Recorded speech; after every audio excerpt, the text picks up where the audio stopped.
All right. Hello, everyone, and welcome to our SYA Italy Alumni Hangout. My name is Shauna Campbell, and I am the Admissions Marketing Manager here at SYA. Joining me tonight, I have a few special guests. Sam, would you like to introduce yourself? Hello, everyone. My name is Sam Schultz. I'm an Assistant Director of Admissions here at School Year Abroad at the Home Office, and I'm an alum of SYA China 2008. And joining us remotely, we have three special guests. Campbell, you want to start and introduce yourself? Hey. Hi, I'm Campbell. I am originally from Atlanta, Georgia, and I was part of the SYA Italy class of 2017. Hi, I'm Skylar Chong. I'm from Hilo, Hawaii. I go to Hilo High School currently, and I was in the same class as Campbell. We're all in the same class. We're all. I'm Caroline Bennett, and I am from Denver, Colorado. I go to Denver School of the Arts. Great. Well, thank you so much for joining us. It's great to have you all here. And into the class of 2019 for SYA Italy, we just want to say congratulations. We know this is a super exciting time for you, but at the same time, we know you have a lot of questions. So just to go through the format of this Hangout, I'm going to ask our fabulous alums some questions. And then if you all wouldn't mind introducing yourselves in the chat box, get to know each other, tell everyone where you're from. And then during the latter half of the Hangout, we're going to address your questions. So feel free to introduce yourselves and start writing those questions down. We'll get to them at the end. So let's get started, I guess. So let's all talk about when you first got accepted to SYA Italy. Can you all talk about like how you felt and what made you decide to come? Okay, well, I know I had never heard of SYA before the former admissions person came to my school. Nobody had ever done the program, so it was just very exciting for me. All of my friends were super excited for me when I found out that I was admitted.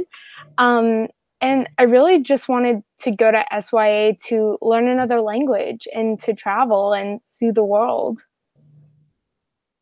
Great. And how about you, Skylar? Well, unlike a lot of the kids in my class, my sister was in SYA before me. There was one other kid who had a sister in SYA before him, but my sister had gone to Italy, and I had actually visited her when she was there. So I had been to Viterbo before even applying to SYA. So I knew what I was getting into, I think, and I was really excited. And when I was applying, I knew that if I got in, that I was definitely going to go because I loved the city when I visited. And yeah, I was really excited to be accepted into the program. How about you, Caroline? I have a little bit of an unorthodox admission story, I think. I didn't know about SYA until the June after my sophomore year. So by that time, applications had been due for 6 months. And I submitted my application to SYA Italy on July 4th, and they had an extra spot. And a month later, I was in Viterbo. Wow. That's my story. So there wasn't really a decision about whether or not I was going to do it. From the get-go, I knew that if somehow I got a spot at SYA, I was definitely going to do it. And it was sort of a Hail Mary move out of desperation. I was just ready to try something else. I was at a very focused, I'm graduating from this school, and I've been there for 7 years and, you know, doing theater the entire time. I wanted to try something new. I wanted to meet new people. And SYA came up as a blip on my radar, and I ended up there and had the best experience of my life. Wow. Well, thanks so much, Carolyn. Let's talk about first impressions of Viterbo, your classmates, and of the program. Just talk to us about like your first few days. Well, I know we went a week early than the rest of the classes because of the Festival of Santa Rosa, which when you first arrived in Viterbo, it was just a little chaotic. You didn't know your way around. There were, thousands of people throughout the streets, also kind of trying to find their way, enjoying the festival. so it was a little scary at first, but I know my host family kind of helped me learn the streets of Viterbo. And then eventually, once I did, and everybody who had traveled to Viterbo for the festival kind of scattered away, I was able to enjoy the full beauty. Yeah. I think it's my turn, so I'll just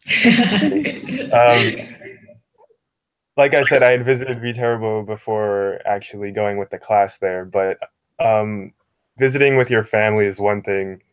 Going and meeting a host family and then getting completely immersed in that is a completely different thing.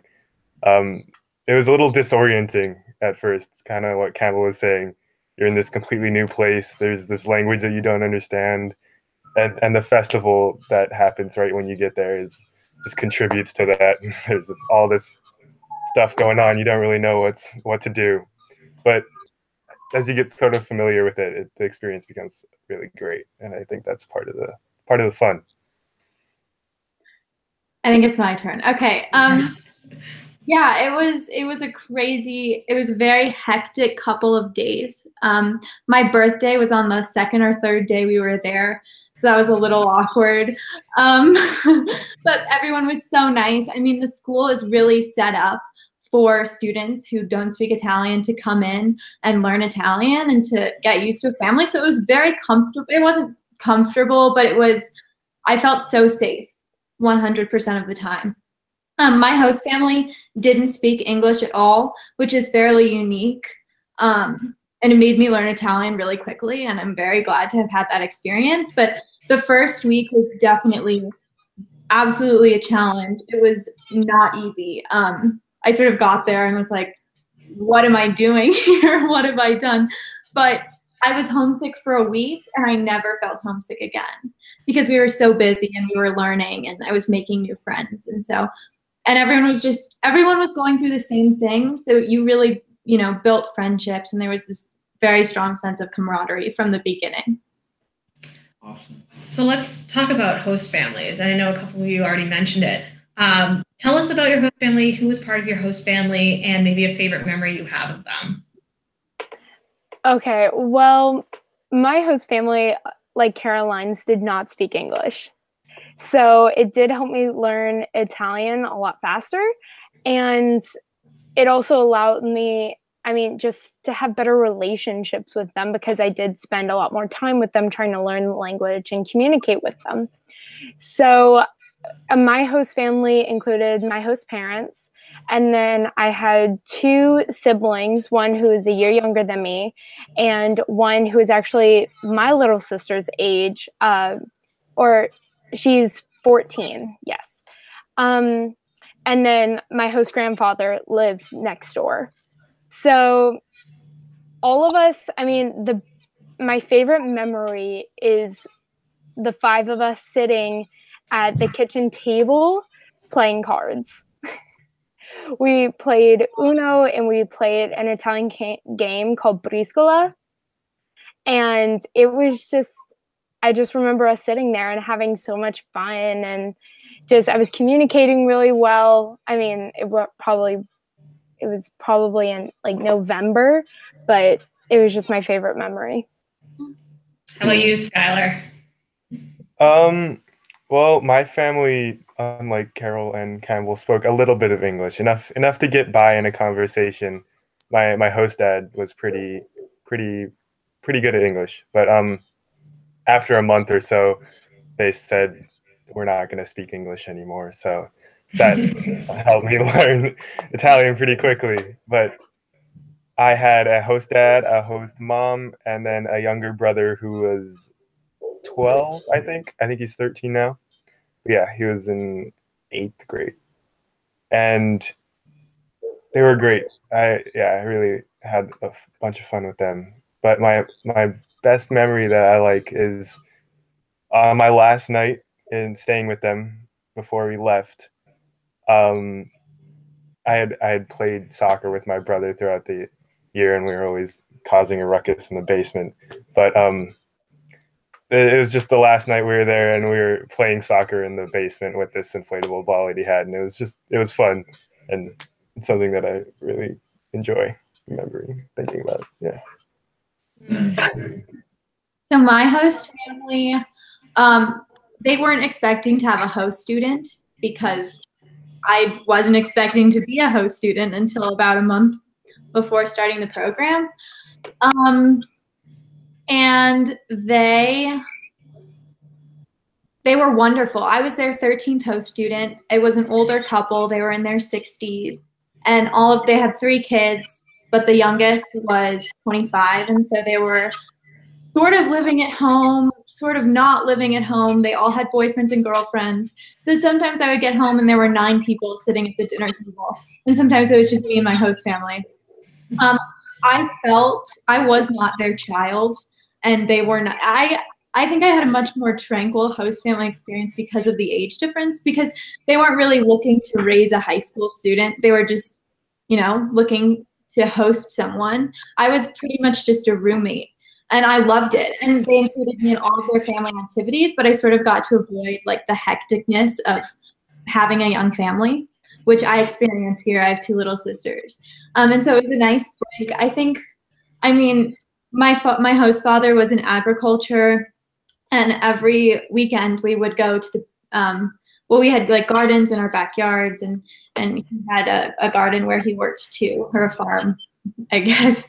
And every weekend we went to the beach, which is not that far away, and he would spearfish, and I would just like swim around or read, and that was my weekend, spearfishing on the coast of Italy. It was so surreal the entire time.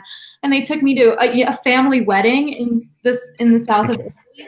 It was horrible. It wasn't horrible, it was very fun, but it was so awkward. I didn't really speak Italian, and I have this picture of myself with this bride and groom who I'd never met, have no idea who that is. But you just get used to sort of being part of this family and stepping into the middle of a story. They were the best part of the experience, I think. Very cool. So, just step in real quick. Yeah. I forgot to mention that I'm also the SYA Italy country manager, and I think host families, as you all know, are an integral part of the experience. And just from our, the SYA home office side and the SYA site office side, when we, as you can tell from those examples, every host family is different, and there's so many dynamics that define a host family experience. But what's important for you all to know as applicants as well, besides the relationships that you're going to develop and the experiences that you're going to have, is that we take the matching process very seriously. And the way we match students is kind of 2 parallel tracks. On one hand, we have very specific questions about what type of person you are, and it's very data-centric, like rate your level of messiness from 1 to 10. So we'll take, a questionnaire like that and get a pretty good idea of what type of roommate you are, what type of child you are, what type of contributor you are to the household. And then we'll combine that side with our intimate knowledge of our community of Italian host families. So at each of our sites, in SYA, including SYA Italy, we have a host family coordinator. And so this is a staff person on staff, full-time, working with host families, solving any issues that arise, and really getting to know the community and helping create and maintain the community. So they take this information we get from you, from forms that we'll send out this summer, combine that with our knowledge of the host families, and then create matches that, for the vast majority of our students, work out great. And I think the 3 stories you just heard are great examples of that. Great, and thanks, Sam. I also want to say that if you're just tuning in and you tuned in a little late, please introduce yourself in the chat box and feel free to start writing questions to these alums, because at the end of the Hangout, we're going to have time to ask these guys all the questions you want. So please take advantage and start writing your questions now. So let's go into some co-curricular activities. Can you guys talk about maybe what activities you participated in or a friend participated in, and just talk about what you did? Yeah, well, I know I volunteered a lot. So almost every Wednesday and then every Saturday morning, I would volunteer at an Italian elementary school, and we would have like an English class. So, especially on Saturday mornings when the kids were a little older, they would try and speak English to us, even if it was only a couple of words, and we would introduce them to new words. And like, especially around Valentine's Day for the States, we would like teach them about Valentine's Day and like little things that we did in the States. And yeah, and then I was also in charge of the yearbook towards the end of the year. So that was a little hectic.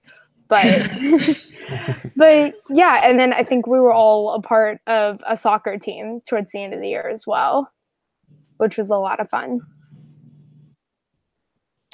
Yeah, what I played soccer, so I was on the soccer team. I also got the chance to play soccer with an Italian club team. One of the host dads in the program was a coach, so he let me play with them for a while, which is really fun. The Italians are really good at soccer. I got beaten badly, but I also did sort of what Campbell did at the elementary schools. I would go with Carol. Actually, she was in my group, and we would teach the kids English. But the cool part of it was that a lot of the kids had moved to Italy recently, maybe in the past couple years. But so they were learning Italian too. They were far better than I was, but they were learning Italian too, and they were from all these different places, and they were learning English at the same time. So it was fun. And I think that's all my extracurriculars. We also went to high school one time, or a couple times, to help teach English in a class there, but that was a different program. Yeah, that was an entirely different experience. I did the tutoring at both schools with Skylar, and I also played for 9 months on his soccer team, not the Italian one. And as Skylar says, I'm horrible at soccer. It was my first time playing. But I think that says a lot about the program, right? Like, I was comfortable being so bad at something and sticking with it for 9 months just because I thought it was fun, and I made friends and people were totally fine with it. Like, I didn't have to be the best soccer player, certainly wasn't. And I also I've been playing piano for a while, so I tried to keep up with it, but it was sort of difficult without a piano at home. And I did Model UN, which was a great experience. I wrote about it a ton of my college essays. I was it's sort of a complicated thing, but I did it extracurricularly, if that's a word. And so usually you can do Model UN through a certain class, but my schedule didn't fit with the class, so I just did it outside of school. And I went to Rome, and I was on the Security Council, and I studied Egypt, and it was sort of adult Model UN. I was the youngest person in my room, and we were talking about counterterrorism strategy for 3 days in English. And there was one person actually from Egypt, there was one other American, my partner was Italian, and he was like 35 years old. There was someone from Kazakhstan and Afghanistan and Brazil. Like, that experience of just talking about terrorism, which is the craziest subject that you could ever, I mean, it's so intense, and I really don't know, at least before, I had really had no experience, hadn't really learned about it. And talking with people from all different parts of the world in Rome, it was an incredible experience. So I would recommend that for any of you planning on doing SYA Italy next year. Great. So Sam, could you maybe talk a little bit about co-curricular activities, what's offered, how that's all set up? Sure. So at our SYA Italy site, just like our homestay coordinator, we have a student activities coordinator. And the student activities coordinator is basically in charge of helping students like you find opportunities both at school and to pursue any sort of passions that you have. So whether it be Model UN, whether it be sports, team or individual, whether it be volunteer opportunities, perhaps tutoring opportunities to earn some money on the side. You'll have a person at school who will be that kind of bridge to finding these opportunities. In terms of specific sports, we get a lot of, I don't know if we can see the questions from the chat box, but oftentimes every year there are specific questions about specific sports like rowing or fencing or rugby. I don't know if we have any of those right now. No, not yet. But if you do have specific questions about a sport or activity, definitely ask Sam. Yeah. Feel free to email me, sschultz@sya.org. And my colleague will write that in the chat box. And yeah, happy to answer any specific questions you might have. But for the most part, you're able to stay busy and you're able to have a lot of fun. And you're able to take advantage of a lot of the cultural things in Italy. I know cooking classes is huge, a lot of art classes, whether it's pottery or painting or mosaics. I think there's so many options that you will have in Italy that you wouldn't have necessarily at your home school. So I think it's really important to take advantage of those types of activities as well. So let's backtrack a little bit and talk about school and talk about classes at school. Can each of you tell me maybe your class or teacher and maybe how these classes differed or were similar to your classes at your home school? Yeah, well, probably my favorite class was Global Citizenship in the 21st Century with Mr. Gatti. And the class was unlike any class I had ever taken before. It focused a lot on politics and what was going on in Europe because we were there when Britain decided to leave the EU and during this vote for a referendum in Italy and then during the US elections as well. So we covered all of that. And we also talked about Italian culture, and the class actually allowed me to go to Luxembourg for an international conference on education along with 6 other people, and we did a presentation on sex education in Italy. And we presented that to, it was probably about 50 people in our room. And we got feedback and comments and questions from teachers, which was like meaningful questions, actually, and which was absolutely amazing. And we met people from all over the world who I still keep in contact with today. Awesome. Skylar, how about you? Yeah, I like the classes that I took. You get to kind of plan out your schedule when you get to Italy. So you can choose different electives, but I chose art history, science, agricultural science, I think it was, and Italian language and culture. And of those, I think Italian language and culture is probably my favorite. The teacher for the Italian class is the same teacher who teaches language and culture. She's Miss Tutsi. You'll meet her. She's amazing. She's fantastic. She's a great teacher. And so in that class, we basically got to sit down, and it wasn't, we didn't have like a lot of homework, which was one of the reasons why it was such a great class. But we would just talk about different issues in Italian and really try to use our Italian, try to understand the culture in Viterbo and in Italy as well. So that was probably my favorite class. And how about you, Caroline? I took other than like all the Italian, English, and pre-calc, I took ancient history, Italian art history, and history books. And the science class, which I actually liked way more than I thought I would. I'm not really a science person, but we just got to eat a lot of pesto all the time, so it worked out. I think the Italian class was probably my favorite. It really, I mean, it was the only way that I could connect with my host family. It was really, I mean, I had to learn Italian to live. And so it was just, that class was so valuable to me. But I think one thing about SYA and how it differs from academics at home, it's so important to remember, I could have never taken an ancient history class 1 hour from the heart of ancient Western history. Like, that was so valuable to me. Or walking out in the streets and seeing all this architecture and frescoes and all this stuff that I'm learning about in my ancient or Italian art history class. Those moments just really make you value the education that you get through this experience.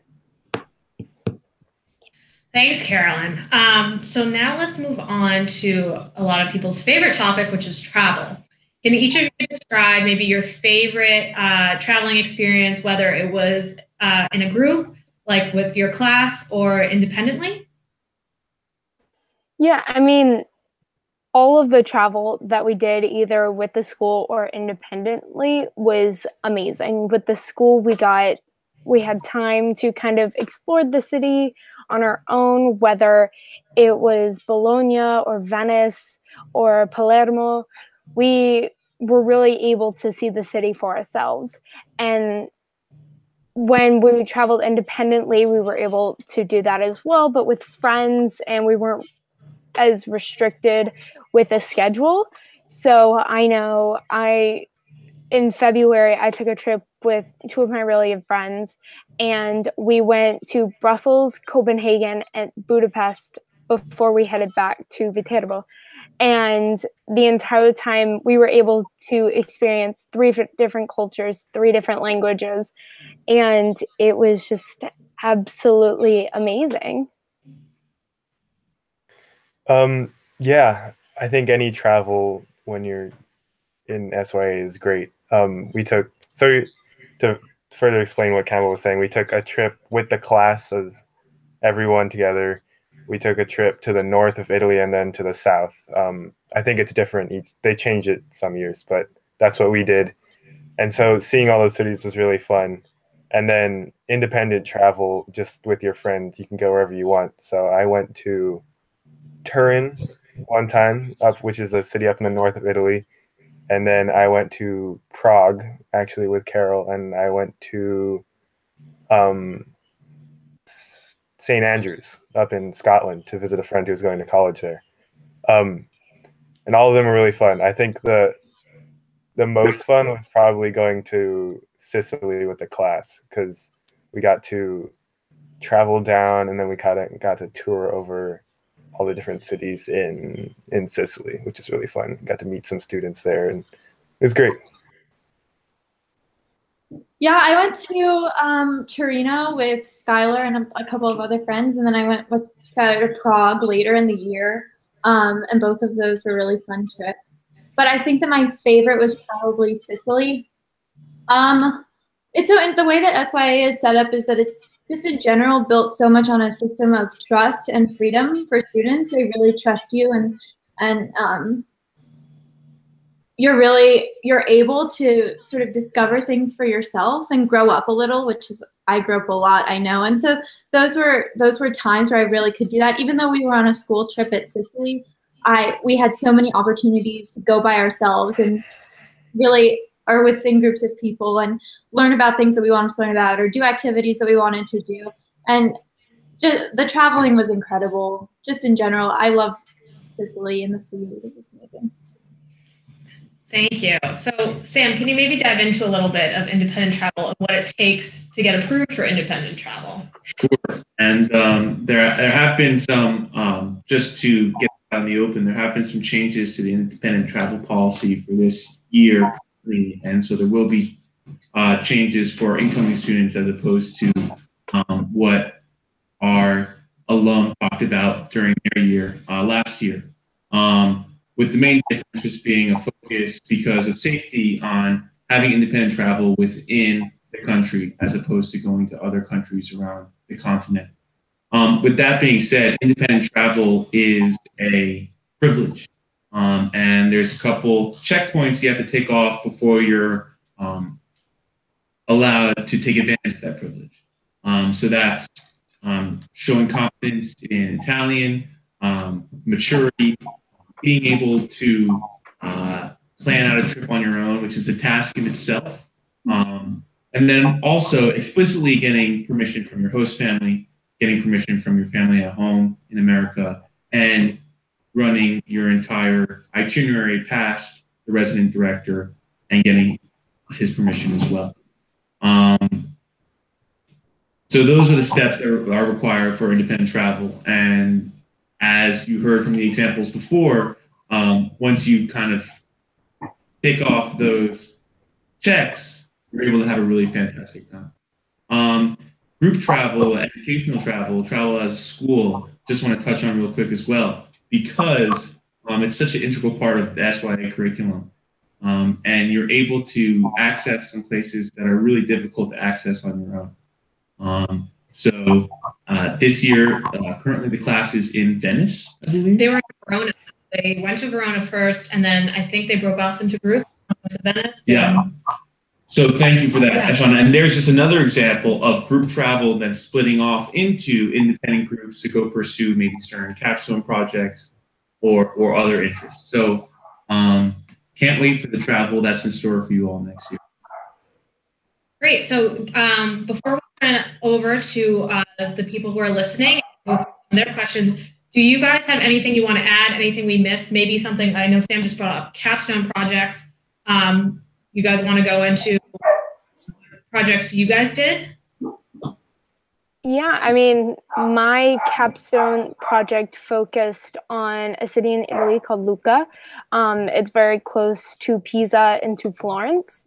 And I mean, our trip to Lucca was absolutely phenomenal. We met a lot of very interesting people who told us their stories. And since it was in a more northern part of Italy, we were able to try different foods, and they had like little different traditions, which was a lot of fun. And then just putting the entire project together and having to speak in front of the rest of our class and all of our teachers in Italian for 5 to 10 minutes was a little scary, but it was definitely helpful with my Italian. Yeah, I definitely agree with Campbell. I was not in the same group. My group did our project on Parma, up in the north where Parmesan cheese is made, and incidentally, my topic was agricultural science, and so I did my capstone project on Parmesan cheese and how it was made, which may sound kind of absurd, and it kind of is, but it just goes to show how you can kind of choose what you want to do for capstone, and it's a flexible thing. It's kind of fun. You learn a lot about Italy through it. And as for SYA in general, I think if there's one thing that you should know about it is that it's what you make of it. Some students are more willing to just dive in than others, but the experience is so much better if you just put yourself out there into things that you wouldn't be comfortable with. And so, yeah, in that sense, it's really what you make of it. And yeah. Yeah, I completely agree with Skylar on the last part of it. I mean, before I talk about capstone, like I sort of made a promise to myself before going on the trip that I would say yes to everything. And I found myself in the weirdest situations with my host sisters and brothers. Like I went with them to karaoke multiple times. Not my thing. It was horrible. And then they were like 30-year-olds. But that wasn't a language experience. That was a cultural experience. It was valuable for me to have, I think. And now I can laugh about it. But capstone was incredible. I went to Siena, which has a very rich sort of cultural tradition, separate from a lot of other places. And my topic was really complicated because I studied ancient history, and that was really my passion there. And so I researched the evolution of democracy, really oligarchy, throughout Siena's history based off of the Roman Republic. And I talked about like how the people of Siena have this certain pride that lends itself to its political structures and also its palio races, which is a famous horse race that happens twice a year. So my topic was very complicated, and now I know a lot of vocabulary that I probably will never use again in speaking to my host family or anything. But I loved that experience. I got to meet kids in my class at the end of the year that I really hadn't spoken to before. So. Cool. Great. So now we're going to turn it over to students, and I'm going to start reading off questions that they've asked. So this one comes from Lily. She wants to know what your experiences were with making friends, I think Italian friends on the program. And did you have the opportunity to meet local Italian teenagers? And could you speak how long it took you to be fluent enough to do that. So kind of a three-part question there. Yeah, well, while in Italy, you go to an Italian high school for a total of 2 weeks. Once we went in November, and the second time, I believe, was in February. And so the first time, I know I was all alone in the classroom. I couldn't really speak Italian. And luckily, somebody there spoke fluent English, so he was kind of helping me to understand a little bit more, and he was helping me with my Italian. But the second time, you could speak a lot more Italian, and I made friends there that I still keep in contact with. They have offered to host me again if I go to Viterbo.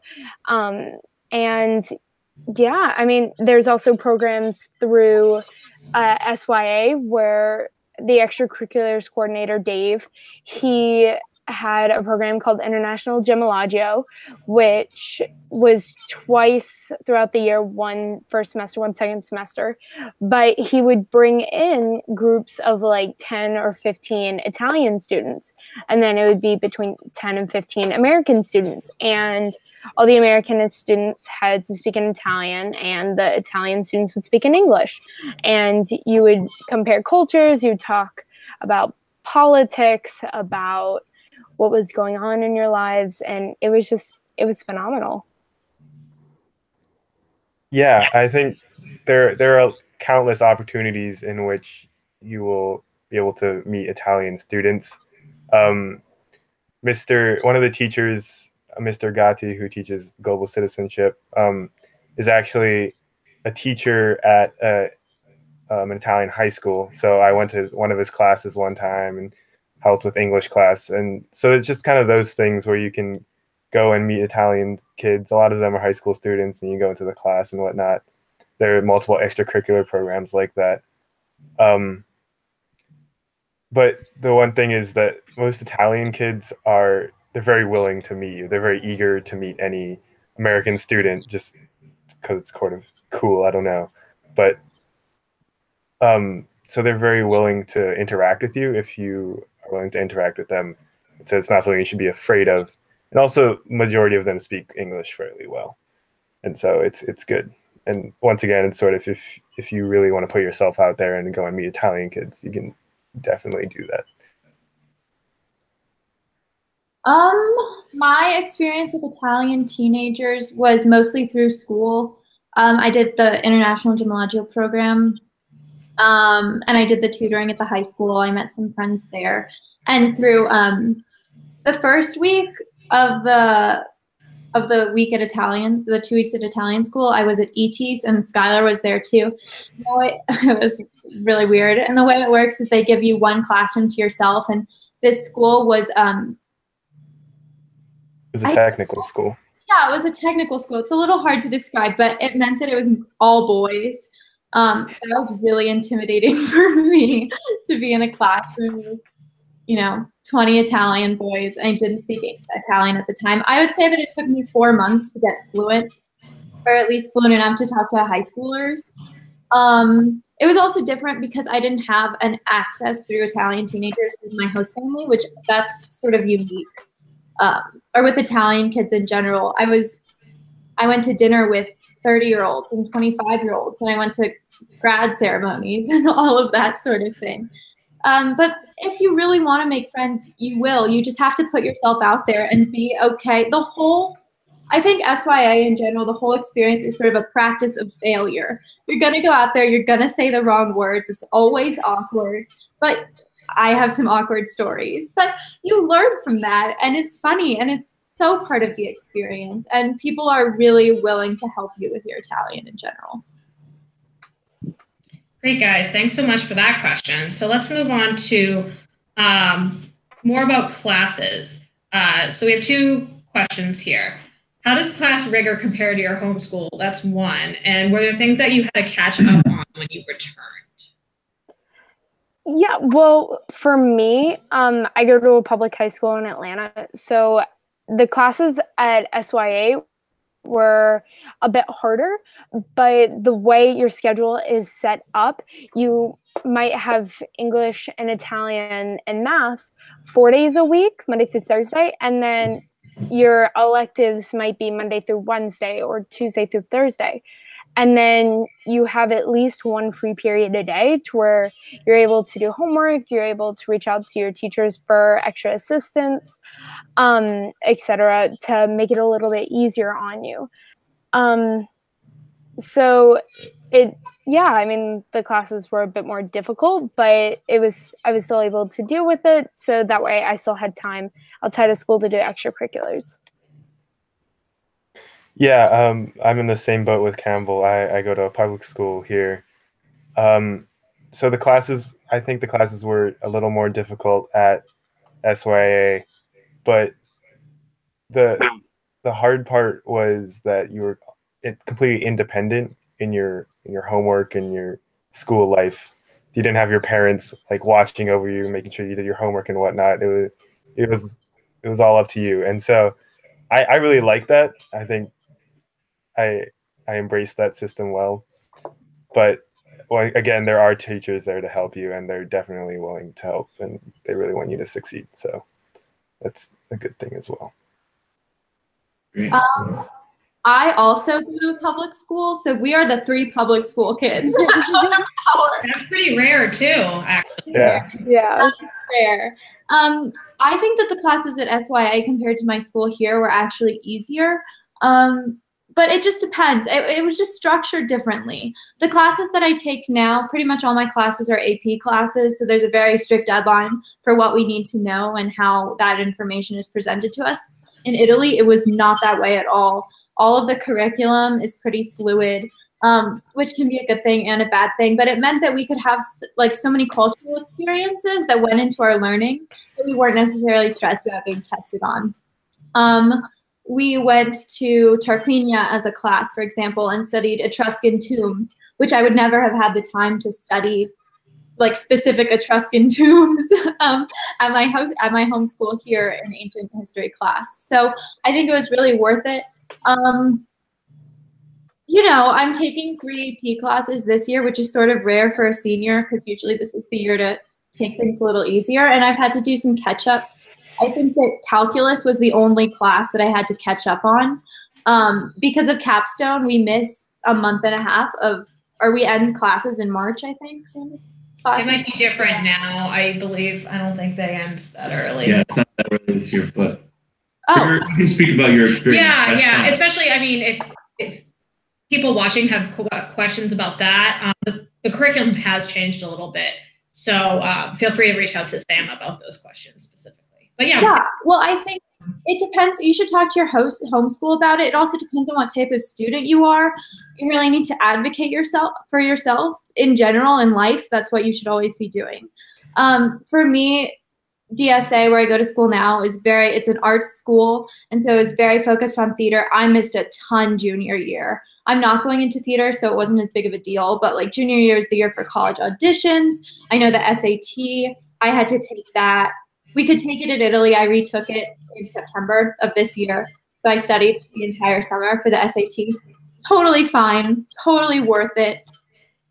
Because you get to skip junior year in America, so you miss a lot of the early stress of college applications, which is completely avoidable and not that important. So, yeah.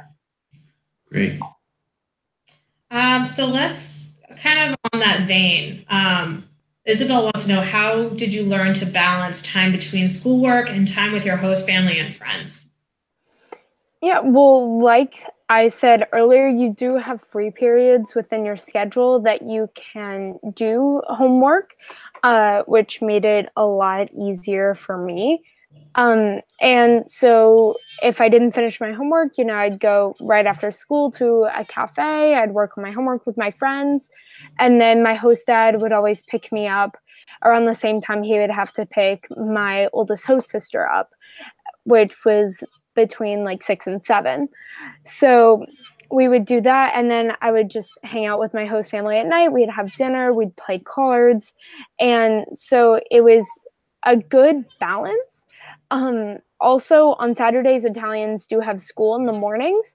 So that's a great opportunity to meet with your friends, do extracurriculars like volunteer work on Saturday mornings while the rest of your family is doing other things. Yeah, it's a difficult one because there are a bunch of things going on that you want to participate in, and sometimes it feels like you just can't balance it. But I think it is a trade-off between doing things by yourself and with friends, and then with your host family, because your host family is a big part of the experience. And so in my mind, I always kind of viewed it as a trade-off. So if I would go out for dinner with friends on Friday night and then do something like the next day with friends, maybe I would make sure that I spent all of Sunday with my host family, like really devoting time to spending time with, or devoting time to be with them. So it's just sort of a balance that you have to feel out for yourself. But yeah.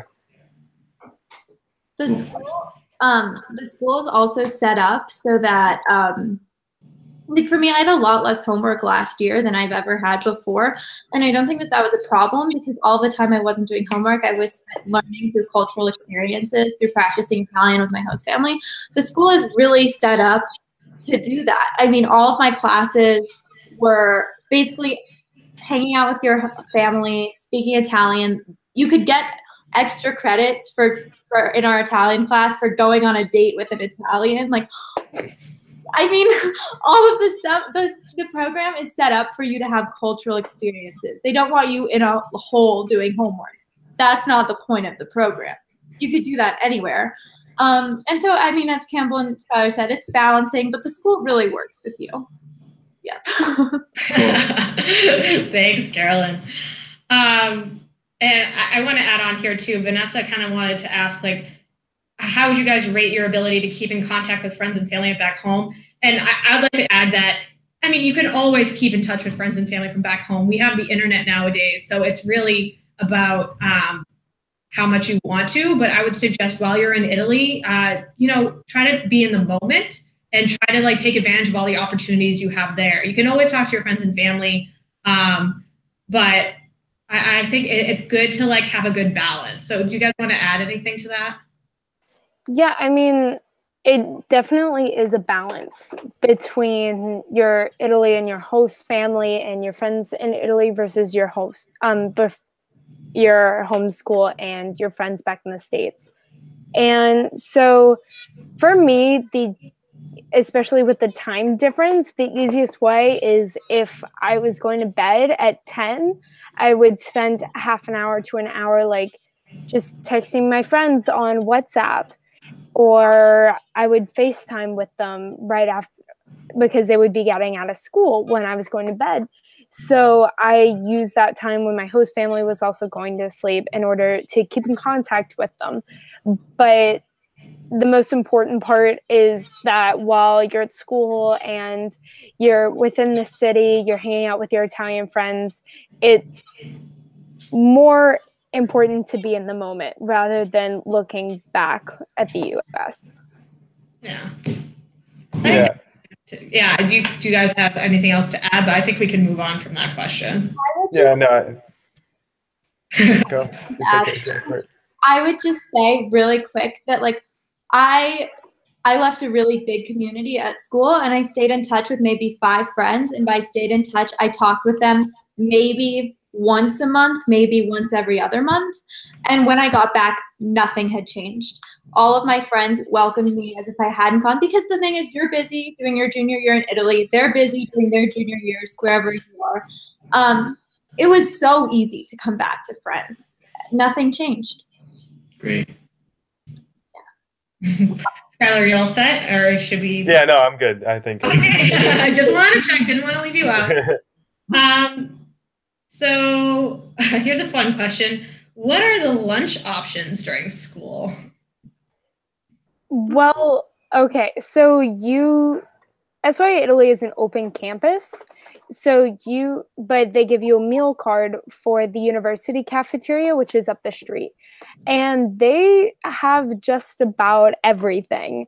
I mean, they have multiple choices of pasta, primo course, and then a secondo, which is normally some type of meat, but they would also have like supli, which is a fried ball of risotto with a cheese in the middle. And then they would have like salad and fruit, and you didn't have to get anything if you didn't want it, or you could just get a primo or a secondo. You didn't have to get both. And then if you just didn't like anything, there was a market down the street that you could go to. Of course, it would come out of your own pocket, but there were definitely a lot of choices.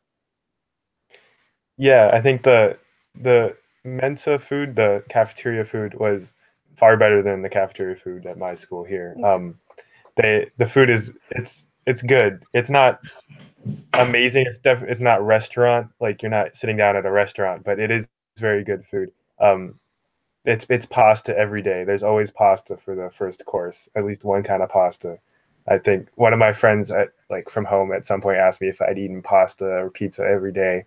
I kind of had to think about it. I was like, wait, yeah, I have, because I go to the Mensa every day and I always eat pasta. So, but if you don't want to do that, there's always eating out. Like Campbell said, you can go to a restaurant that you like or something, but it will come out of your own pocket. So it's the eating situation. It's easy to find food. You're in Italy. It's good. Anywhere you go is good. Yeah, I have nothing really to add. Italy food is good. That's a good enough answer. So before we stop here, I do want to ask another question. Do you have any advice for people who are considering going to SYA? Is there anything you wish you had known beforehand? What is your words of wisdom? SYA was the most amazing year I have ever had. It allowed me to learn a second language, to experience another culture, and it heightened my love for Europe and for Italy and learning other languages. I would highly recommend it. And just the entire experience that I had with my host family was amazing. So I would definitely recommend it. Yeah, I agree with Campbell. It's a great experience. I think if you're on the fence about it, just know that if you do go,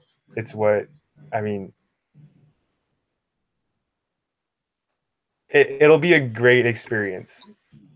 I'm sure you'll enjoy it if you do go. And if you choose to go, you can't do it halfway, I think is my point. If you do go, you have to throw yourself into it, and through that, it'll just be so much better, and you'll have a lot of fun if you really dive in, versus if you just kind of go and you're awkward and you don't really want to do anything, then you don't get as much out of it. So if you go, then go completely. Yeah. Good advice. Yeah, if you have the opportunity to do 9 months in Italy, do it. There was nothing about the experience that I didn't love. Having said that, it's not a vacation. It's 9 months. You're still going to high school. High school's pretty much the same, whether you go to school in the US or in Italy. You deal with the same drama, you deal with the same issues. So you might as well do it in Italy. But I mean, obviously you all know how much I love this program. I have nothing bad to say about it. I have no advice other than to go. You will not regret it, but you might regret not going. So. Yeah, I think that's a strong note to leave on. But so before we do sign off, I just do want to mention a couple things. First off, if you haven't done so already, you should check out our Instagram account. It's @SchoolYearAbroad. We also have a Twitter and a Facebook account, so you can find us on all those social media platforms. And for the class of 2019, you could use the hashtag, SYA Italy or SYA 2019 and feel free to tag us in anything. Second off, I am in charge of the Campus Reporter program, and the Campus Reporter program is kind of like your ambassadors for SYA. So in Italy, you'll be in charge of taking pictures, video, or blogging about your experiences. So you'll get an email from me if you are going at the end of the summer, and it's an opportunity to kind of be a leader and a voice at SYA. So if you do choose to be a campus reporter and you are picked, you get to be, like I said, a blogger, photographer, or videographer, or even like a combination of those activities. And your content may end up on our website, it may end up on social media. So if you are interested in that, you'll hear from me at the end of the summer. So definitely look into that, and I'm excited to hear from you. So any other questions if we didn't get to you? I know there were some specific questions about co-curriculars. You should have received Sam's email address. He is your go-to guy, and he will answer all your questions. From visa questions to co-curriculars to host family, that's what he's here for. And Sam, is there anything else you want to say? Just thanks to everyone. Thanks to our 3 alum. You guys are amazing. And yeah, if you have any questions, any concerns, whether they be specific or broad, we've got the enrollment period coming up. I'm here to help you. I'm here to talk to your parents. I'm here to talk to your family. So use me as a resource. It's my pleasure to help. sschultz@sya.org. All right. Thanks so much. So thank you, Campbell. Thank you, Carolyn. And thank you, Skylar. We appreciate you taking the time to chat with us tonight. Your advice has been invaluable. And like I said, we deeply appreciate it. So thank you so much. Wave to the camera. Say goodbye. Yeah. Bye. Thank you. Yeah, no problem. Take care. Bye. Bye. Bye.